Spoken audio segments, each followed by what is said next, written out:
আগামী ফেব্রুয়ারিতে ইলেকশন হতে যাচ্ছে, এটা মোটামুটি এখন নিশ্চিত করে বলা যায়। তার আগে এটা কেন বললাম, এটা ব্যাখ্যা করার আগে আপনাদের দৃষ্টি একটু নিয়ে যেতে চাচ্ছি আজকের একটি বিশেষ ঘটনায়।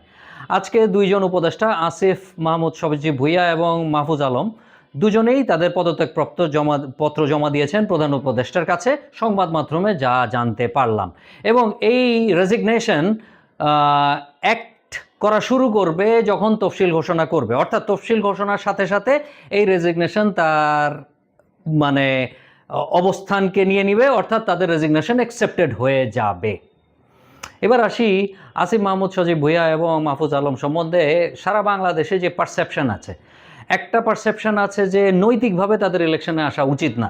তারা মোটামুটি ডিক্লেয়ারই করে দিয়েছে এই রেজিগনেশনের কারণ হচ্ছে তারা ইলেকশনে পার্টিসিপেট করবে।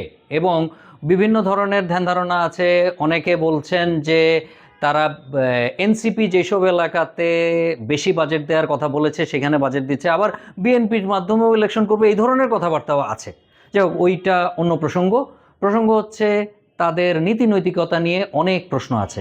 প্রথম কথা হচ্ছে এই উপদেষ্টা মণ্ডলী যখন উপদেষ্টা হিসাবে নিযুক্ত হন তখন তারা মরালি নিজেদের কাছে কমিট করেছিল যে তারা হয়তো ইলেকশনে যাবে না। এটা পরবর্তীতে কাগজপত্র মাধ্যমে বিধিবদ্ধ করার কথা হয়েছিল, যেটা পরবর্তীতে আর হয় নাই, কারণ তারা হয়তো ওই সময় তাদের আকাঙ্ক্ষা প্রধান উপদেষ্টা অথবা ওই উপদেষ্টা মণ্ডলীকে জানিয়েছিল। তো এই জন্য ওইটা নিয়ে আর কোনো উচ্চবাচ্য হয় নাই। পরবর্তীতে ডক্টর জাহিদ এই আসিফ মাহমুদ সজীব ভুইয়া এবং মাহফুজ আলমের এই উপদেষ্টা পদে থাকা এবং ওখানে থেকে বলা যে আমরা ইলেকশন করব, এইটাকে নৈতিকভাবে চরমভাবে একটা অবনতি বলে উনি উল্লেখ করেছেন, এবং আমারও তাই মনে হয়।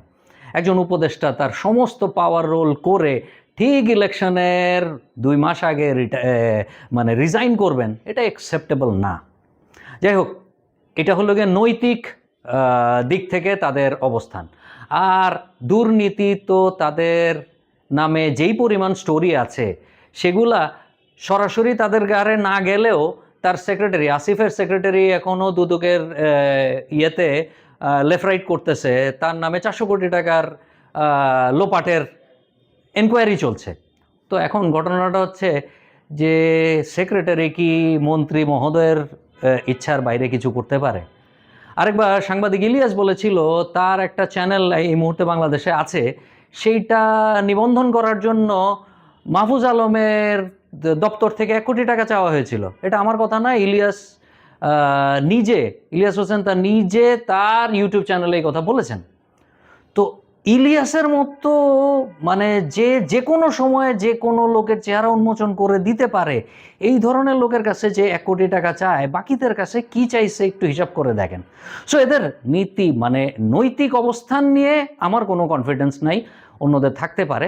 তবে একটা জিনিস এনশোর্ড, সেটা হচ্ছে এই দুইজন যেই পরিমাণ মেধাবী বলবো না, অ্যাটলিস্ট আমি বলবো যে নিজেদের ভালো যেই পরিমাণ বুঝে, তাতে তারা কোনোদিনই রিজাইন করবে না যদি ফেব্রুয়ারিতে ইলেকশনটা না হয়। সো তারা একটা উপকার আমাদেরকে করে দিয়েছে, আমরা এখন অ্যাশোর্ড যেই পরিমাণ আলোচনা আছে সবাই একটাই প্রশ্ন করে, ইলেকশন কি আদৌ হবে?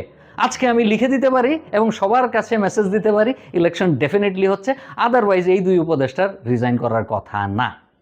এবার আসি আমার অন্য আরেকটা মতামতে।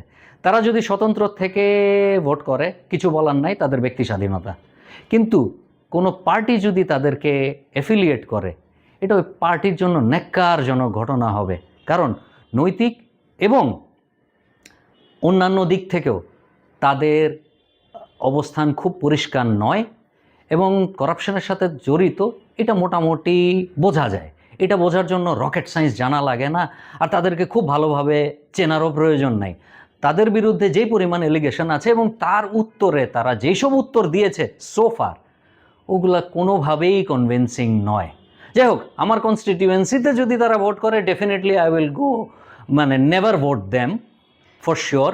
ওনারা থ্যাংক ইউ পাওয়ার যোগ্য। আজকে একজন আমাকে প্রশ্ন করেছিল, এদেরকে তো 2-1টা সিট এমনি বিএনপির ছেড়ে দেওয়া উচিত, তারা তাদের 5ই অগাস্টের সেই বা গণ অভ্যুত্থানে তাদের যে অবদান, অবশ্যই তাদের অবদানকে শ্রদ্ধা করা যায়, কিন্তু তার ওই সময়কার অবদান তাকে সার্টিফিকেট দেয় না যে সে কোনো করাপশন করবে এবং মানুষ কিছু বলবে না।